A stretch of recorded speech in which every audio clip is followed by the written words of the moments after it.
sa susunod yung pong hearing? Itong si Boss Boga, nahuli, Mr. Lin, Oh,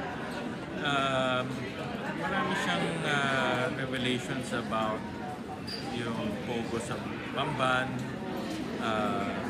and how si Go Huaping is related to him and to the Pogo operation. So ako personally gusto kong matignan yan dahil big boss siya eh. And itong mga big boss interconnected to sa iba't ibang Pogo hub. So gusto ko rin malaman kung ano pa yung mga Pogo hubs na connected sa kanya at ano pa yung sino pa yung mga tao nasa likod.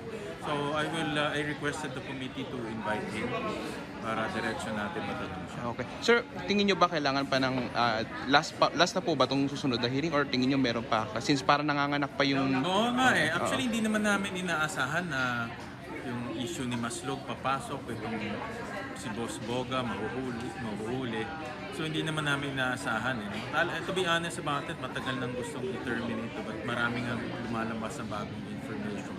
So kaya siya na-extend. No, but this time around, I think pwede maging last na ito, depende sa sasabihin ni Boga. Sir, how about yung kay si She?